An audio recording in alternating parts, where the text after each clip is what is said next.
Every day your cat eats dry food. Something inside them is silently getting worse. No pain, no warning, just damage building up, until one day, it's too late to fix. In the next few minutes, I'll show you what dry food is really doing to your cat, and at the end, I'll also show you the right way to feed it. So let's break it down. Number 1. Your cat is designed to never drink water. This sounds crazy, but stay with me. Cats evolved in the desert. Their bodies were built to get almost all of their water from the food they eat, not from a water bowl. In the wild, a mouse is roughly 70 to 75% water. That's where cats get their hydration. It's baked into their biology. But here's where it gets alarming. Dry kibble contains only about 7 to 10% moisture. That's not even close to what your cat's body expects.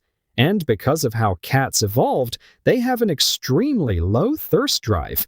They simply don't feel thirsty the way you or I do, so they're not compensating by drinking more water. They're just quietly running low every single day. And if you think that's just a minor inconvenience, wait until you find out what that daily water shortage is silently doing to your cat's body from the inside.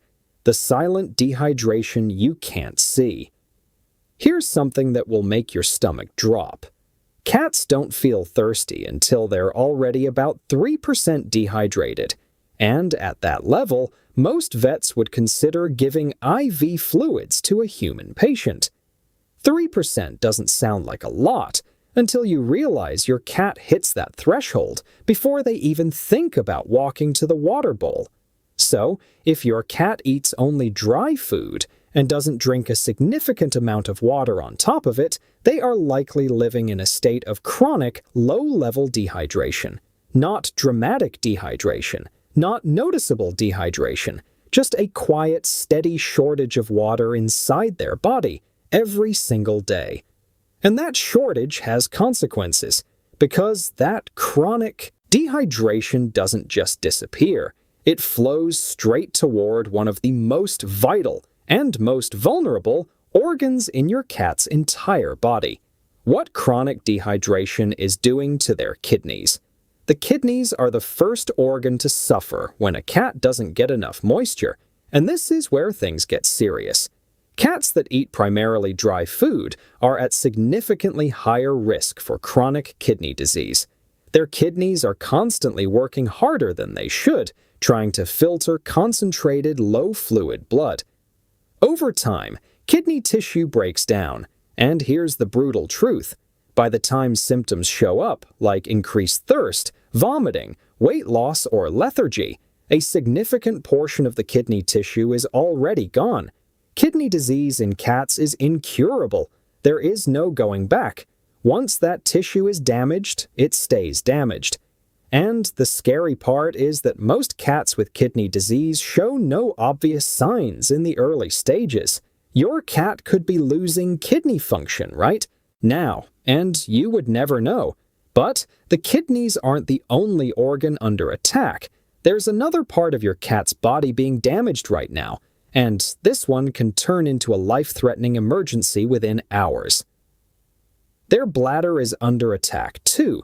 Dehydration doesn't just hurt the kidneys, it directly affects the bladder in a way that causes serious, painful problems. When a cat is chronically dehydrated, their urine becomes highly concentrated, and concentrated urine is the perfect environment for crystals to form inside the bladder. Those crystals scratch and irritate the bladder walls.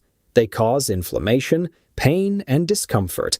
And in male cats especially, they can cause a complete urinary blockage. A urinary blockage is a medical emergency.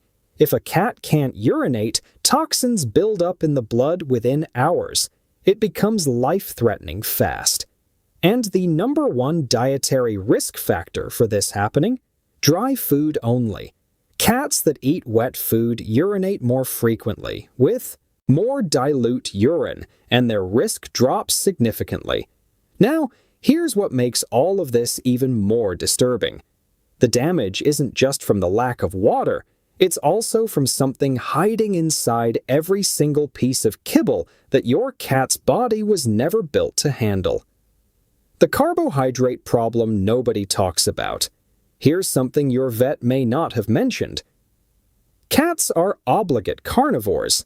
That means their bodies are biologically designed to run on meat, not grains, not starches, not carbohydrates.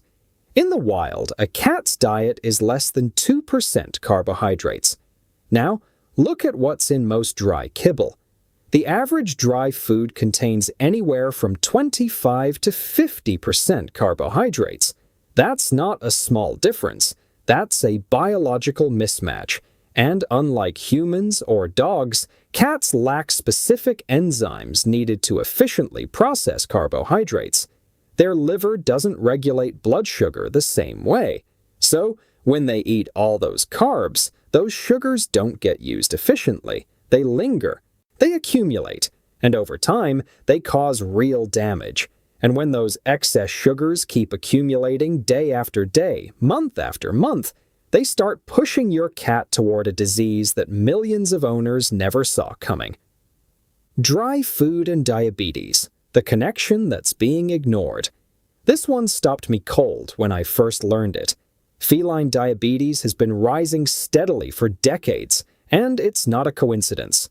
When cats eat a diet that's 25 to 50% carbohydrates, food their bodies were never designed to process, blood sugar levels stay elevated.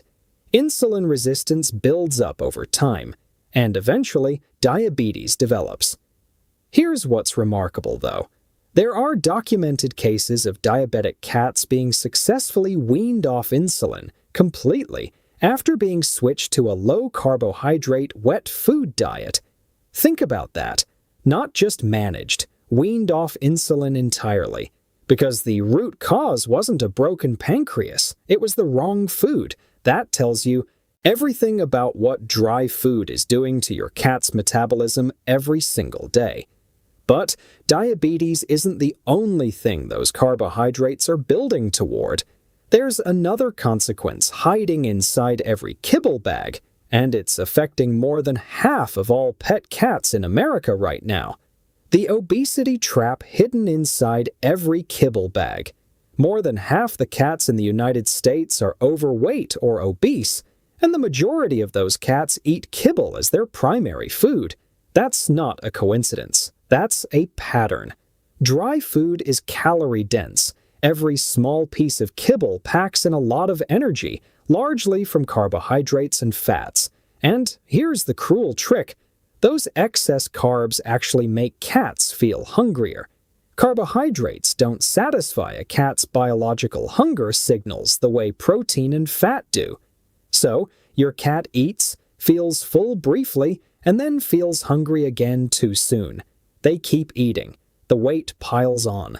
And then that excess weight creates its own chain reaction, putting pressure on joints, straining the heart, and setting the stage for diabetes and liver disease. It starts with what seems like a harmless bag of kibble. And here's the part that should make every kibble buyer stop and think, what if the food causing all of this damage isn't even delivering the nutrition printed on the label? What the manufacturing process actually does to the nutrition. Most people assume that if a cat food is sold on a shelf, it's been made safely and the nutrients are intact. But here's what actually happens when dry kibble is manufactured. The ingredients are mixed together, then forced through a machine called an extruder at temperatures that can exceed 150 degrees Celsius, under intense pressure. That extreme heat destroys vitamins. It degrades protein quality through a process called denaturation, and the end result is a product where much of the original nutritional value has been stripped away during production. To compensate, manufacturers spray synthetic vitamins and flavor enhancers back onto the kibble after it comes out of the extruder. So, your cat isn't eating a nutrient-rich food. They're eating a heavily processed product that's been artificially refortified after most of the real nutrition was cooked out of it. And speaking of things the pet food industry has been telling you that simply aren't true, there's one myth that almost every cat owner believes, and it's been protecting dry food's reputation for decades: the dental health myth. That's been fooling you. For years, the pet food industry has pushed a narrative that dry food is good for your cat's teeth, that the crunching action scrapes off plaque. Sounds logical, right? But the science doesn't back it up. Studies show that the difference in dental health between cats eating dry food and those eating wet food is minimal. And think about it from a physical perspective. When a cat bites down on a piece of kibble, it shatters immediately. There's no sustained scraping or cleaning action. The kibble doesn't clean the teeth any more than eating crackers would clean yours. For real dental health, your cat needs regular teeth brushing and professional cleanings. The dry food dental myth is marketing, not medicine. But here's something the marketing never mentions. Dry food isn't just failing to help your cat. It's actively working against their ability to feel full. And what that does to their eating habits is something most owners never notice until it's too late. Dry food is making your cat overeat without you realizing. Here's something most cat owners don't know. Protein satisfies hunger. Fat satisfies hunger.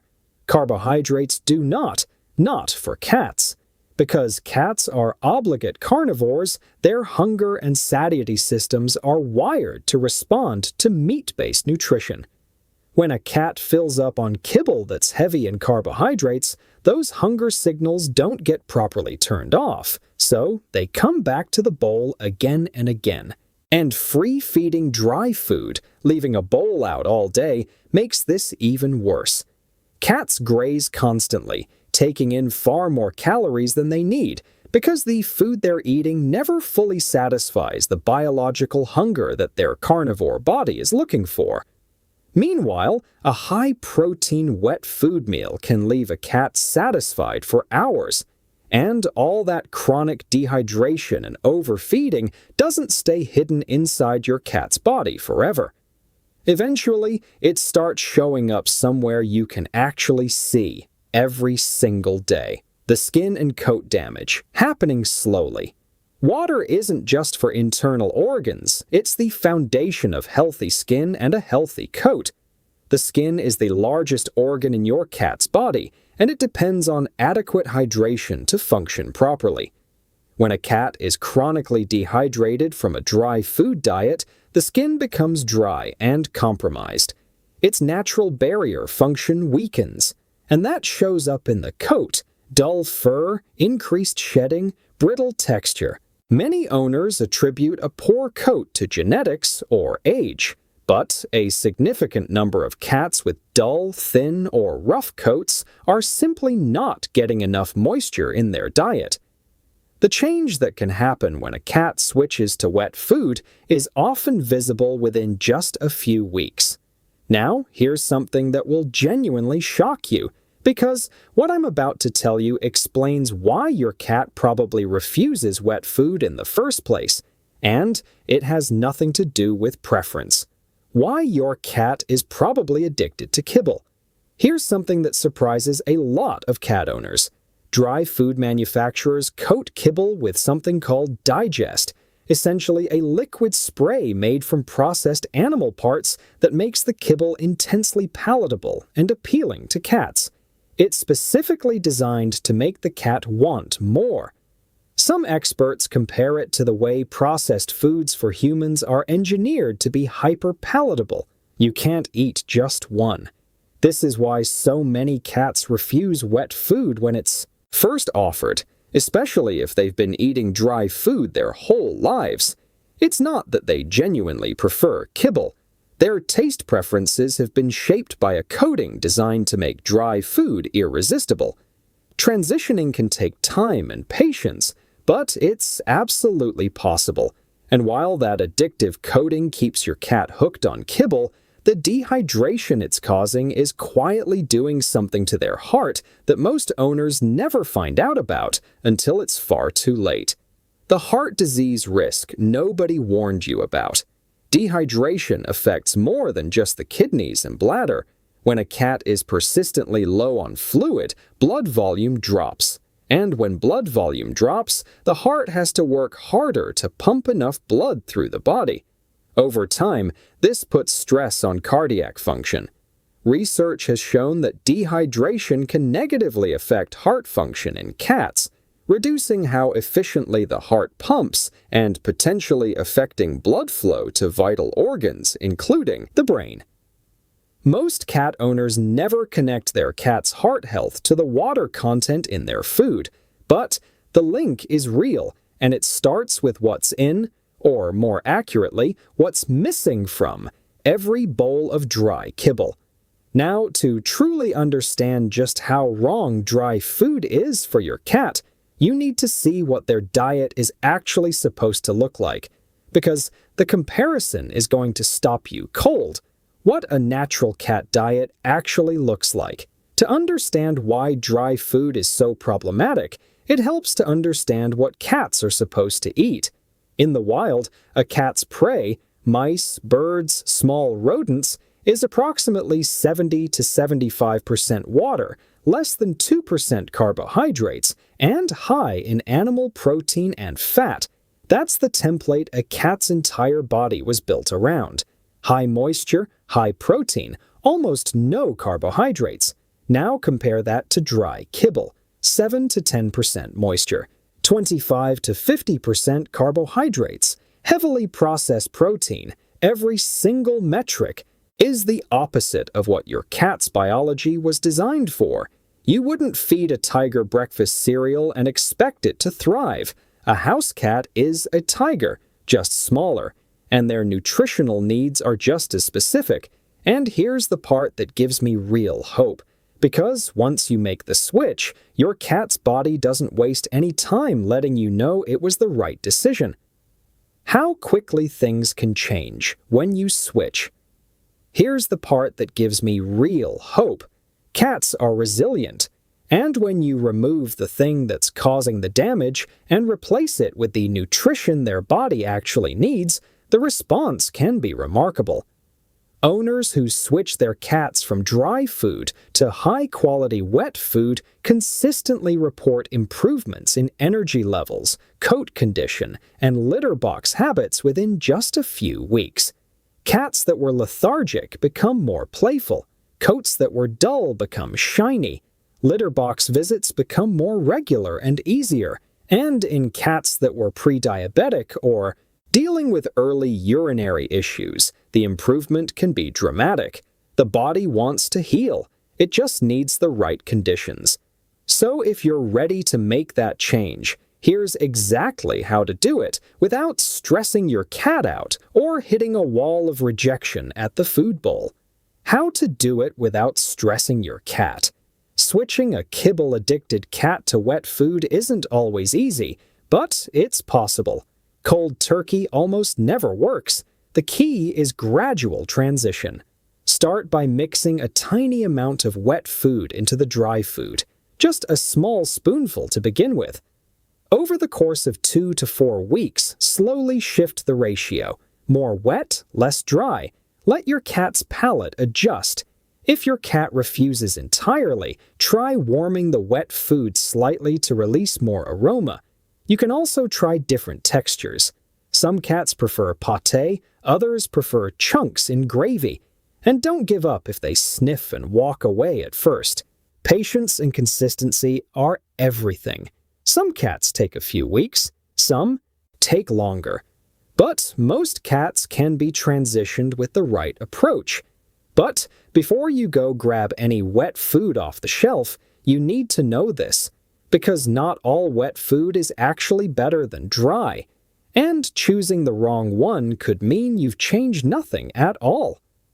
What to look for in a wet food. Not all wet food is equal.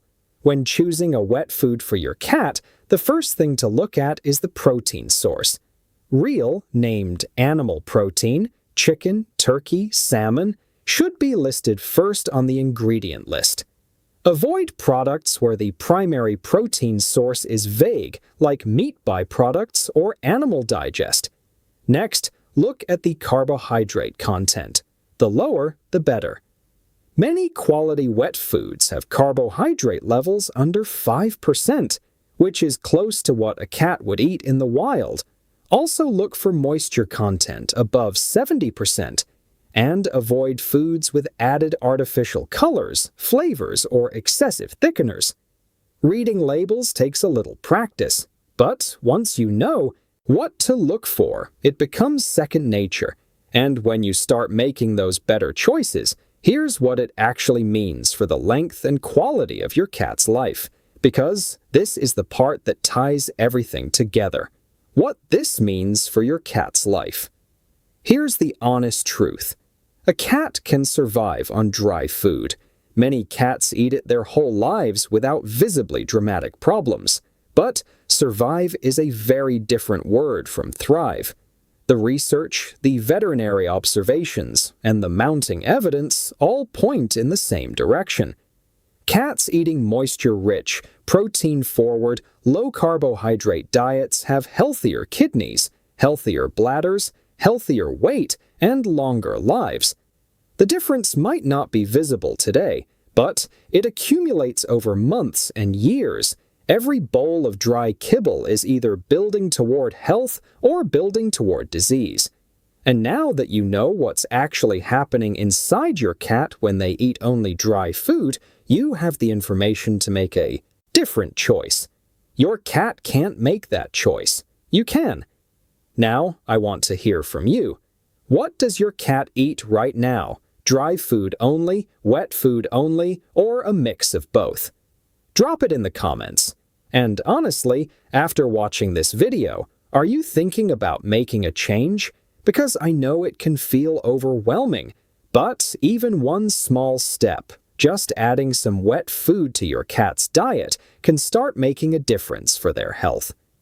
If this video opened your eyes to something you didn't know before, share it with someone who has a cat.